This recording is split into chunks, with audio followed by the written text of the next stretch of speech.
Welcome students. Today we will do a paragraph and the topic for this paragraph is a scene at the polling station.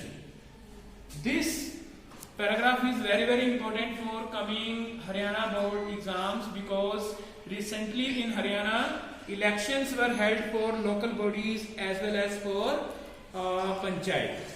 So whenever you are writing a paragraph, you have to write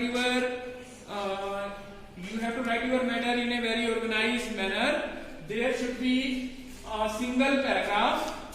Okay, there should be a single paragraph on the given topic, and your sentences should be very simple, and you should be very clear about what you are going to say.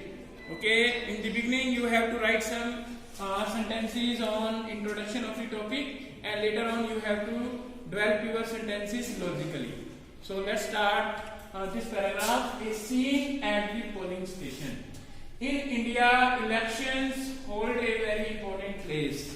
India के अंदर election बहुत बड़ा important स्थान रखते हैं, बहुत महत्वपूर्ण है. You know, India is a democratic country and in democracy the government is elected either directly or indirectly by the voters of a country. Recently in Haryana, elections were there for panchayat as well as for the local bodies. In India, elections hold a very important place. They are held every 5 years and they create a lot of excitement. Bharat में election है वो 5 साल के बाद होती हैं और बहुत एक्साइटमेंट होती है लोगों के अंदर इलेक्शन के प्रति. स्कूल्स और college buildings are made polling station. स्कूलों के अंदर और कॉलेज में सी कैपिटल लिखा हुआ है, नोट कर लेना. कॉलेज बिल्डिंग के अंदर इलेक्शन का पोलिंग स्टेशन है वो बनाए जाते हैं. Various political parties set up their camps, और अलग अलग पॉलिटिकल पार्टीज हैं वो अपने कैंप लगाती हैं.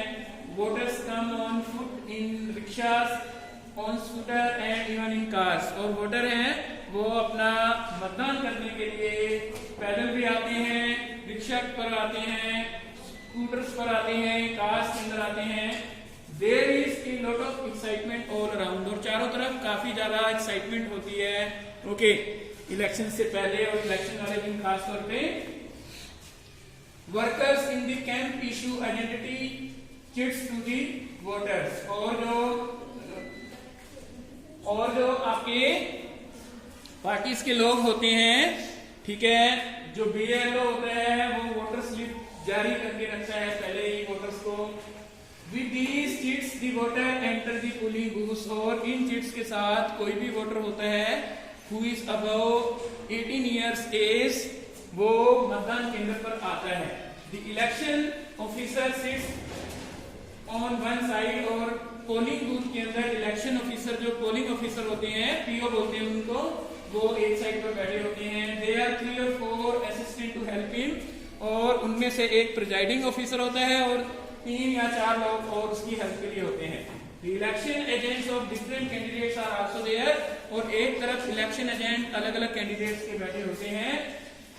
The assistant verify the identity of the voter and issue the ballot paper. और जो असिस्टेंट होते हैं वो उसकी आइडेंटिटी, उसकी पहचान को चेक करते हैं, उसको एक बैलेट पेपर देते हैं. But now in India elections are held on voting machine. Voting machine के ऊपर ही इलेक्शन हो जाते हैं, और ज्यादातर इलेक्शंस के अंदर है वो बैलेट पेपर नहीं दिया जाता, वोटिंग मशीन का ही बटन दबाना होता है. The voter puts A stamp on the symbol of the candidate of his choice, fold it in a particular way and put it inside ballot box. और जब ballot paper पर election लड़ा जा रहा होता है तो वो बैलेट पेपर पर अपने कैंडिडेट्स के इलेक्शन सिंबल के ऊपर वो निशान लगाता है, उसको एक पर्टिकुलर ढंग से उसको फोल्ड करता है, और उसके बाद में उसको एक बैलेट बॉक्स होता है जिसको ढोलकी बोल देते हो आप हरियाणा की भाषा के अंदर, उसके अंदर वो डाल देता है.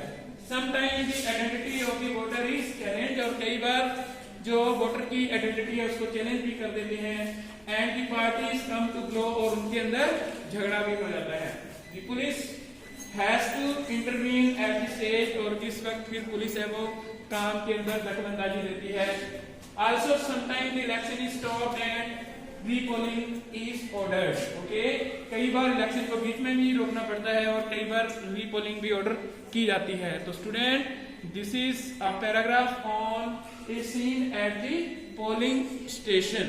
Okay, you have to write this paragraph in your notebook and learn it also. This is very important. Okay, I hope that my video will help you.